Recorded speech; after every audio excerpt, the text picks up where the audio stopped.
The loudest grace in my life has been God telling me I could go on after Dean passed. That was hard. He died in my arms, pointing up. It was a very bittersweet time, but that's when I felt God's grace the most. Welcome to Quiet Battles, Loud Grace, where hidden wounds meet relentless grace.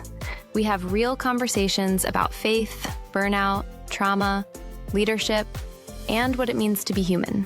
No fake perfection, no polished answers, just honest conversations and relentless grace. Because sometimes the people helping everyone else are the ones quietly struggling the most.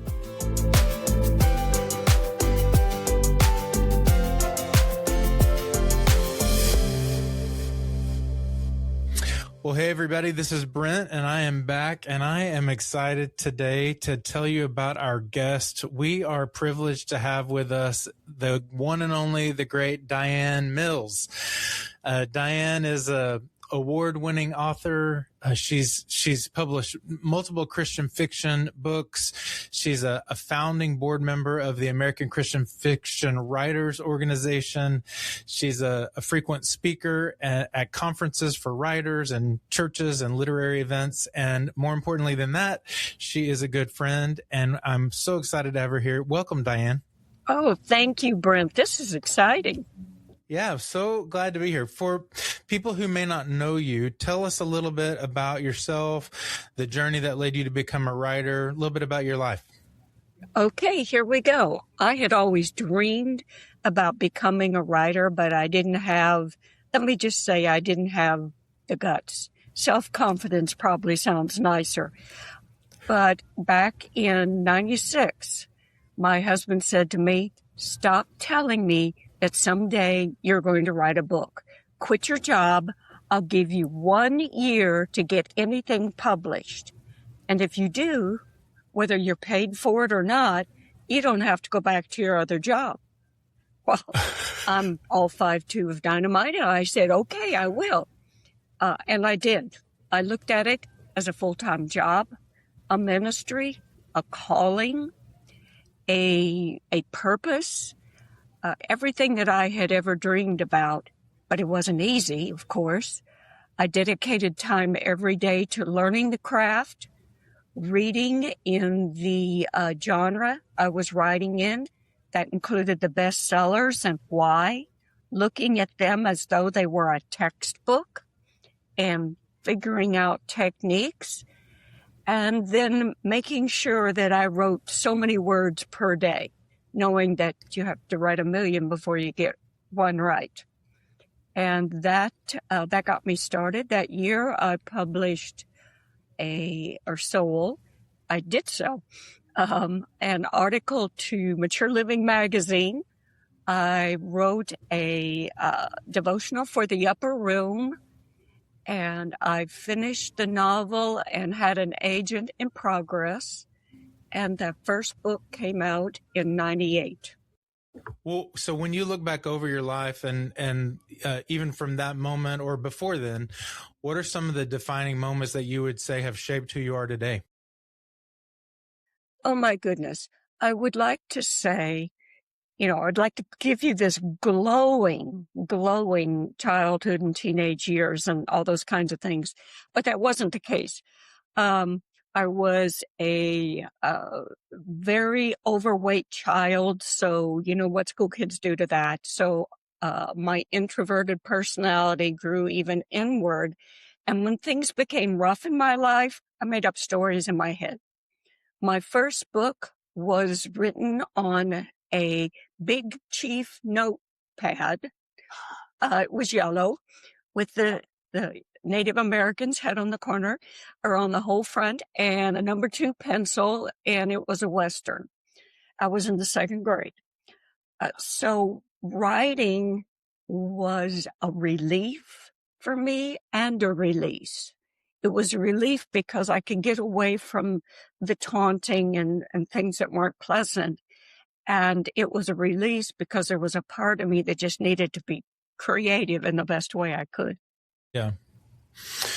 So the podcast is titled Quiet Battles, Loud Grace, with the idea that we all kind of battle things that people don't know about. And, every great story has conflict. And I'm just wondering, what are some of those battles in your life? What have been the things that have been going on behind the scenes that most people never knew about, that have influenced the way you've lived your life or the way you've written? If I go all the way back, I would have to say my mother had, in the 50s, she was diagnosed as schizophrenic. So it was, I took care of my brother and my sister and tried to keep her happy. As I got older, the things that just normally happen to teens, we get older, we make mistakes, we face our consequences. There was a period that I did a lot of poetry, no matter how bad it was. But as I grew older, whenever I would make a mistake, I would journal it. And so that someday I could use that in whatever I was speaking or writing about at the time. However, I had dreams of that. It wasn't until 96 that I was challenged and decided, yes, I could do it. But recently, in 2021, we lost one of our 4 sons to a pedestrian hit and run, and that was very challenging. I journaled that, and for all of your listeners who are wondering, should I journal? I hear I should. Yes, it's, as you have taught them, that it's very therapeutic. And so I journaled all the feelings, the good, the bad, the ugly, about that event. And I had a book to write during all of this. And I massaged all of those feelings and put it into the personality of my character. And writing that book was a release. It was healing. It helped me, even though it was painful, it helped me put the emotions into the story that the reader craves. They just don't always know what's behind the scenes. And then 8 months ago, my husband passed. He was diagnosed with an aggressive form of ALS. He was diagnosed and gone in a year and a week. Lost well over 100 pounds. I took care of him and journaled. And so the book that is due July 1st contains a young woman who is watching her father slowly pass with the same ALS. Again, I used my journal. There are wonderful, exciting, happy things that happen to us that we journal about, and we don't want to forget those too. But the critical, the emotional ones, the ones that challenged us, challenged our faith, challenged who we are, what's my purpose, those things, that makes us who we are. So in turn, when we know how powerful they are, we want our readers to take a look at that and think, wow, if that character accomplished this, or this, I can do, and then fill in the blanks. And that's always one of my goals in writing fiction. Number one is to entertain. Number two is to inspire. But number three is to say, you know what, you're okay. Right now, you're okay. And I guess, and you get a bit of a laugh out of this, if I hadn't been a writer, I would have wanted to be a psychologist because I love behavior. Yeah. Well, thanks for sharing that. I haven't had a chance to tell you this, but I am sorry for your loss. Dean was a great guy. Loved him. And I'm wondering, you've spent your career writing stories about courage and perseverance. And are those rooted in your own experience? Like, how much of your characters, you've kind of alluded to it a little bit, but how much of your character typically is rooted in your own personal journey?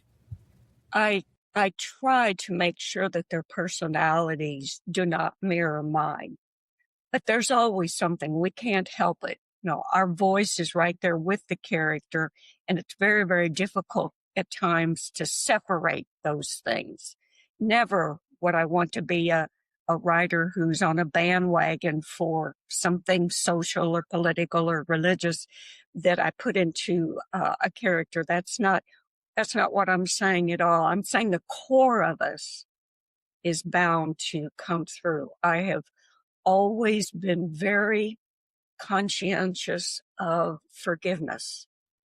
And my books all tend to have something with forgiveness, either someone else or themselves or both. And that's part of me. And I have no desire not to have a novel that doesn't deal with forgiveness in one way or the other.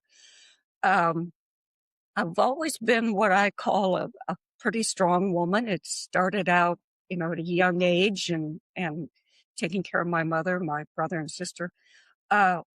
And so I have just always been the type. I'm an introverted personality. So I'm the type who sits in a corner and observes and processes and analyzes. And that's how I've gone through life and how I have managed everything physically, mentally, spiritually, physically, whatever I challenge myself to do. And I am a constant challenger of myself. This morning, I started a master class on AI. I'm going to get this learned. And so there's always that next thing to tackle, that next thing to make me better in some aspect of my life. And always, of course, to give God the glory, because we're nothing without him behind us. But I've always felt God's support.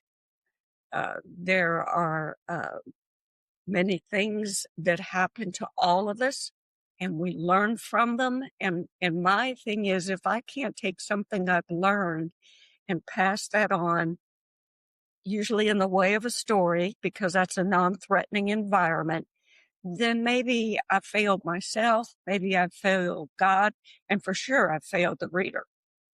So writing to me is a ministry. It's a calling. I've said before, it's a non-threatening environment. And if Jesus spoke in parables, I can do my best to do the same thing too. Yeah, I love that. You've had a lot of great success in your life and a lot of heartache. How would you say your faith has helped you navigate those difficult seasons? Now, at times, I have to say, DiAnn, this is not about a character you're writing in a book. It's you. You've got to face it. You've got to focus. You've got to walk through the pain. For example, forgiveness for the hit and run driver was tough. Why Dean, when he had ALS, when I was older than him, get your grammar correct. Different things like that. I believe that my faith has always taken me to another spiritual level. And that's something else about writing books. I'll slip in there, for me, it's fiction. And if I don't change and grow and become a better person in the research and the writing of that story, again, just like I said before, there's a lot of people and a God whom I failed, and I don't want to do that. I'm independent. I'm stubborn, as if you didn't know that. And so I know it reflects in what I do. Also, I raised 4 boys single for 8 years.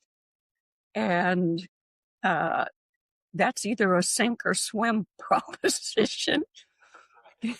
And I hope that it has made me stronger and helped some of my tremendous amount of faults.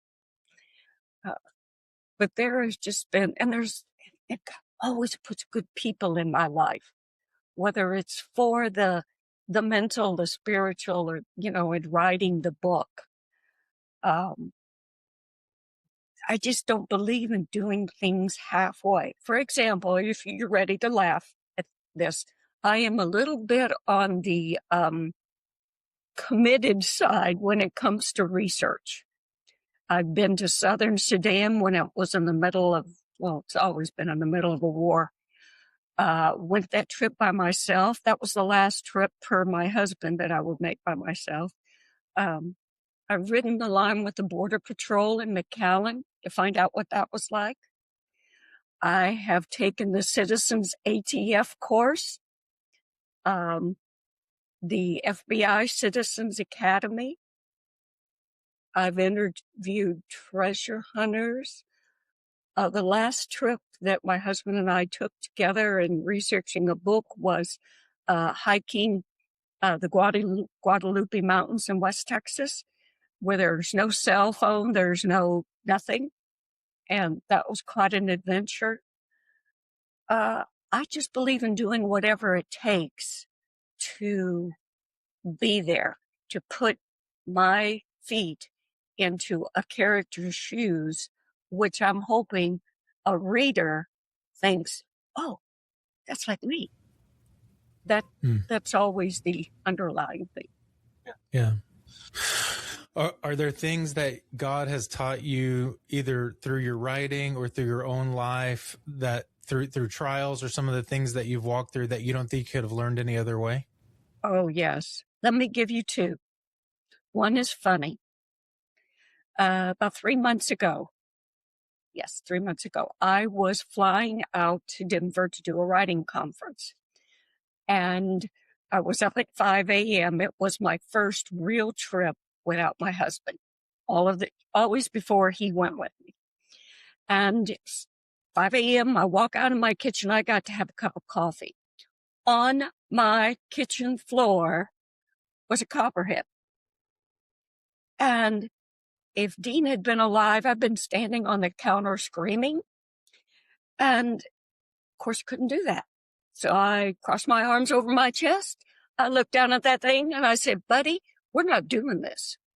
And I walked around to my knife drawer, pulled out the biggest butcher knife I had that I'd never even used because it's wicked looking. I chopped off that snake's head and then cut it up into little pieces and sprayed it with Windex. Don't ask me why I sprayed it with Windex. But the truth of the matter is, I saw that as a spiritual battle. You can't do this. You can't do this, DiAnn. But I did. And the conference worked just wonderful. Then 3 weeks after that, I had another conference and no snakes. I got to the airport, went in, had a big suitcase, as women always do.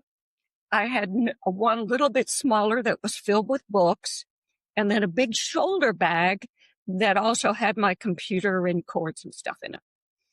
And I was told, ma'am, you've got to go to another terminal.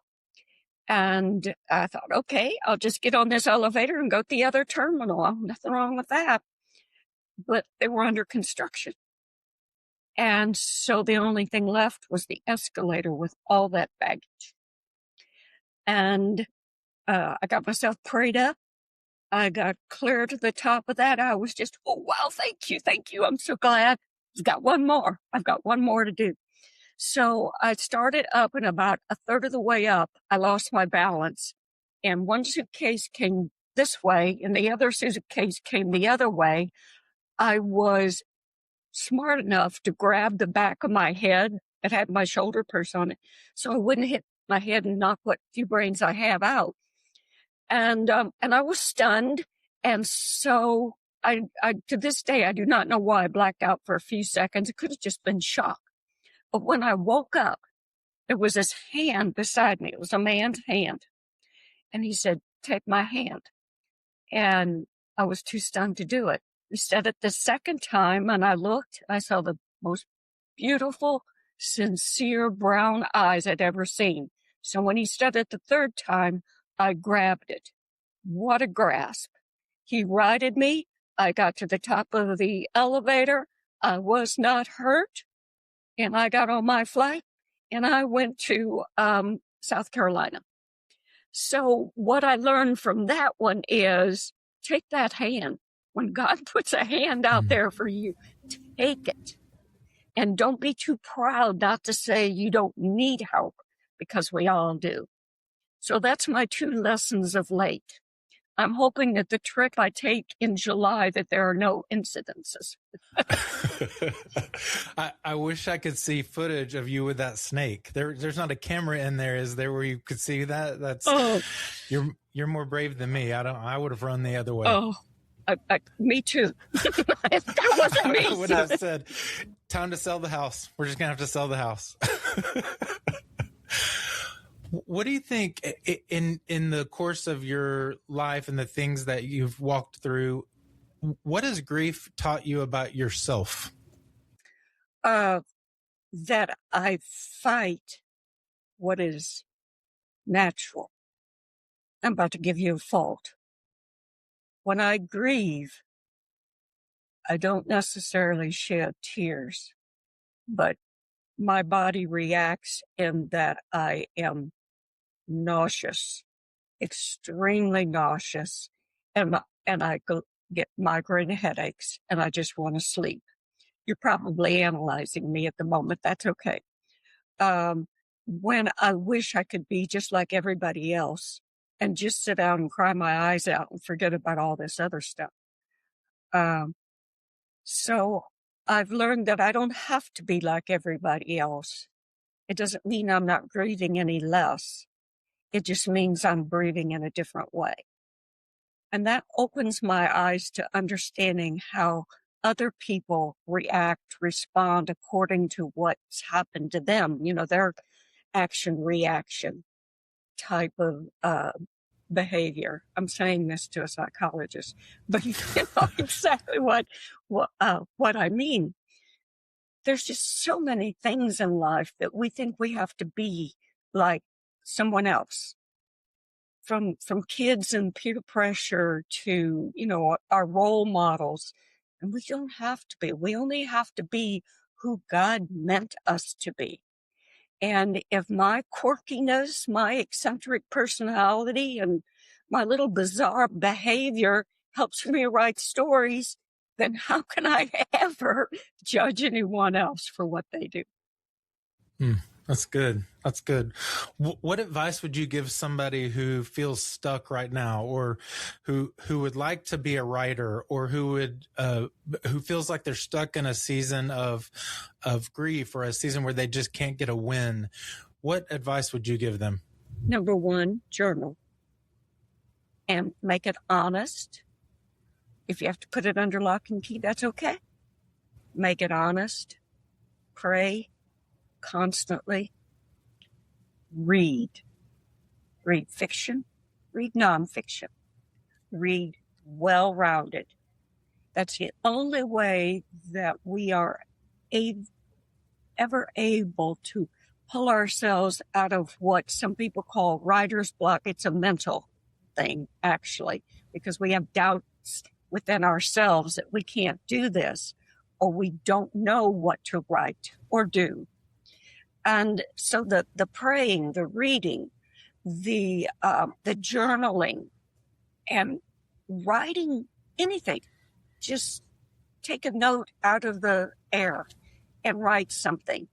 And don't feel that anyone's going to judge you, because nobody knows. It's just your way of working through this grief and this turmoil. That's good. There's actually some science and some research behind the therapeutic effect of journaling and handwriting, journaling with actual handwriting, not typing. It actually moves information into different parts of your brain as you do that. So your life lived experience is proving what science has shown. That's pretty cool. That is good. And at one time I thought, I'm just going to type journal into a file and I'll always have it. I couldn't do it. The right words wouldn't come. So now I know why. When you think about the future, when you look ahead to the next chapter of your life, what gives you hope? I want to continue doing what I'm doing, which is writing, mentoring serious writers, speaking. I want to continue doing everything that I'm doing until God says differently. Now, if he tells me I need to learn AI better, okay, I'll learn AI better. If it tells me that the man who has always done my book trailers can no longer do them, then maybe DiAnn needs to learn how to do them herself. There's just lots of things, lots of opportunities, lots of challenges. And as I've already said, I'm up for the next challenge, whatever it might be. Even that book in the back of my mind, could I write that book? Not a fiction, but a nonfiction. Well, I'll tell you what it is. When Dean passed, I felt God had told me some specific things. One is to keep writing and not to stop. Another was to always have a hunger and thirst for him. To understand that I may think something's impossible, but he doesn't. But the fourth and the hardest thing is, here I am, send me. And I keep thinking, there's got to be a book in that somewhere. Maybe I haven't lived long enough for that to happen. Well, when I hear your story, the word that keeps coming up in my mind is resilient. You'd have a resiliency about you, a ability to come back from anything that comes your way, bounce back and tackle whatever's in front of you. Where do you think that comes from? A combination of my heavenly father and my earthly father. He had an 8th grade education and ended up owning businesses and did just fine and loved Jesus with a passion. And he was my role model. Together, we raised my brother and sister and took care of my mom. And while some people may have thought, well, you're just a child, it doesn't matter if that's what God purposed for you. You're going to be better off in the long run. So that resilience came from the dad and the father.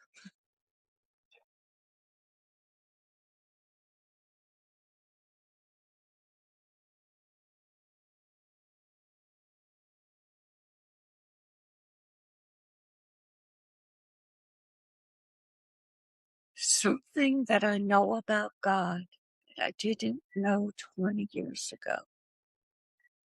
That he has a purpose and a calling for all of us. And it doesn't matter what it is. It doesn't matter.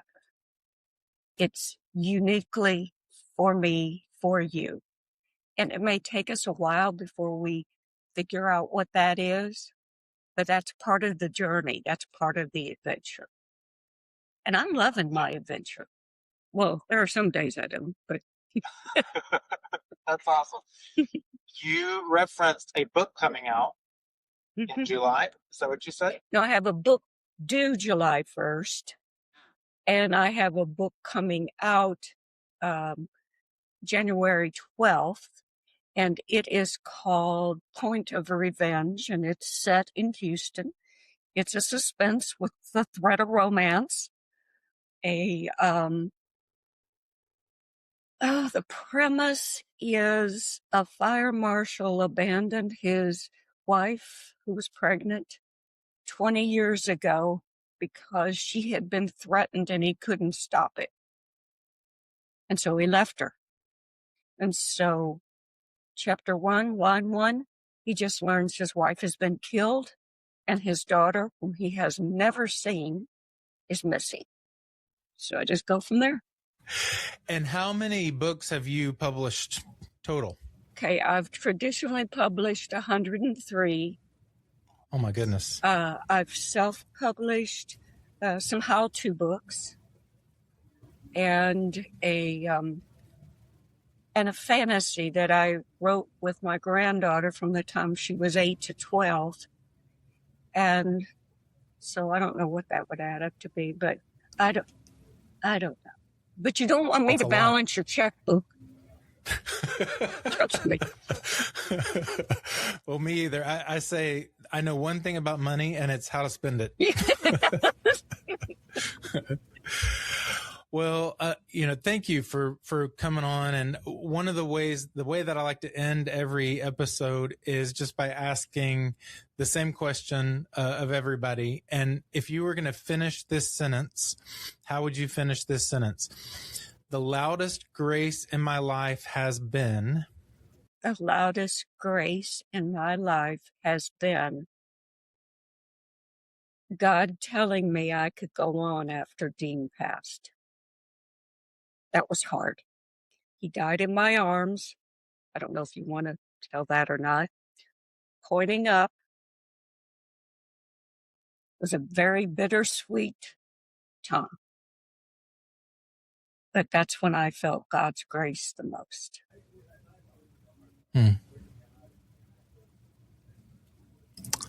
Is there anything you want to tell us about that?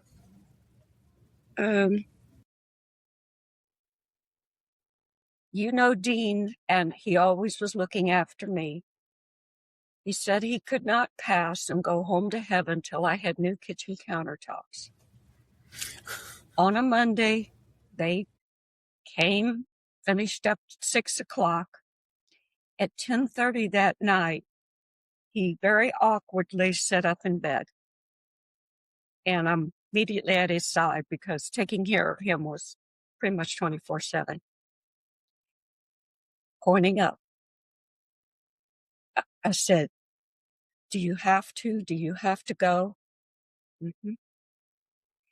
And I sat there with him for a long time. I finally got him to lay down, and he was right back up again. He put his head on my shoulder. We leaned back. I talked to him about different travels we'd taken, different things we'd done together, and he breathed his last. That's grace. That is true grace. And I am blessed, even though it was bittersweet, I am blessed to be there when he was ushered into heaven. And I might have the tears I have yet to shed, but yeah, that was it. Wow, that's beautiful. Thank you for sharing that. Well, Jill and I love you. We love Dean, and we're just so sorry that he's gone. And I appreciate you taking time to share a little bit of your story. We ran into you at the airport, maybe after one of those 2 trips you were just telling us about. That's where I was going with the snake thing. Okay. That was coming on. Well, yeah. Well, next time we have a snake in our house, I'll be calling you to come over to take care of it. I love you both, but I'm not doing that again. Well, thank you again. I really appreciate it. And tell us, how can people find you, follow you, social media, anything like that? Yes, my website is DiAnn, DiAnn Mills, MILLS.com. You go there. It has all my social media platforms, the Facebook, the X, Instagram, BookBub, Pinterest, LinkedIn. and also how to contact me through email. I do answer all my emails, and I would love to hear from all of you. Awesome. All right. Well, everybody, thanks for listening. If you are struggling with something and you need some help, reach out to us, thebackstageproject.org. You can email me at brent@thebackstageproject.org. We'd love to help, and we will catch you next time. Thanks for listening to Quiet Battles, Loud Grace. Quiet Battles is sponsored by the Backstage Project, a nonprofit organization providing hope, support, and resources for ministry leaders, creatives, and others navigating life's difficult seasons. To learn more, get involved, or support the mission, visit thebackstageproject.org. Until then, may you find strength for today's battle and grace for tomorrow's.